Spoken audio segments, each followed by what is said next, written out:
কানিজ ফাতেমা লোপা স্বাগত জানাচ্ছি এনটিভির রাতের খবরে। ক্রাউন সিমেন্ট শিরোনাম দেখছিলেন, এবারে জানাবো পুরো খবর।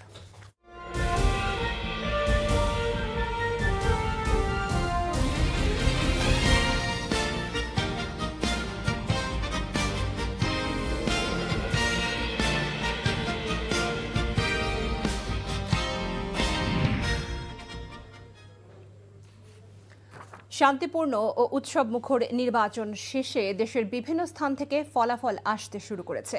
বেসরকারিভাবে প্রাপ্ত ফলাফলে এখন পর্যন্ত 10টি আসনে বিজয়ী লাভ করেছে বিএনপি সমর্থিত প্রার্থী। অন্যদিকে 3টি আসনে জয় পেয়েছে জামাতে ইসলামী, একটিতে গণ অধিকার পরিষদ এবং একটি আসনে এনসিপি বিজয়ী হয়েছে। বেসরকারিভাবে ঢাকা 17 এবং বগুড়া 6 আসনে বিএনপি চেয়ারম্যান তারেক রহমান, ঠাকুরগাঁও 1 আসনে বিএনপি মহাসচিব মির্জা ফখরুল ইসলাম আলমগীর, কক্সবাজার 1-এ বিএনপির সালাউদ্দিন আহমদ, লালমনিরহাট 3-এ বিএনপির আসাদুল হাবিব দুলু, ঝিনাইদহ 1 আসনে বিএনপির আসাদুজ্জামান, কিশোরগঞ্জ 3 আসনে বিএনপির ডক্টর ওসমান ফারুক, কিশোরগঞ্জ 6-এ বিএনপির প্রার্থী মোহাম্মদ শরীফুল আলম, সুনামগঞ্জ 2 আসনে বিএনপির নাসির উদ্দিন চৌধুরী, বরিশাল 2-এ বিএনপির সর্দার শরফুদ্দিন আহমেদ শান্টু, পটুয়াখালী 3-এ গণ অধিকার পরিষদের নুরুল হক নূর বেসরকারিভাবে বিজয়ী হয়েছেন।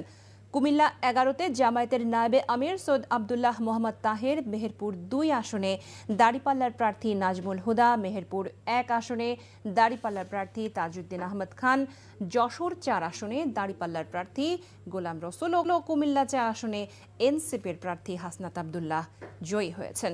এদিকে ঢাকা 15 আসনে এগিয়ে রয়েছেন জামাত ইসলামের আমির ডক্টর শফিকুর রহমান।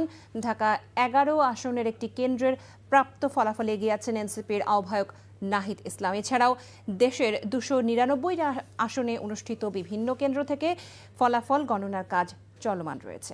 প্রার্থীর ভোটারের পাশাপাশি অনুষ্ঠিত গণভোটে এখন পর্যন্ত হ্যাঁ ভোটে এগিয়ে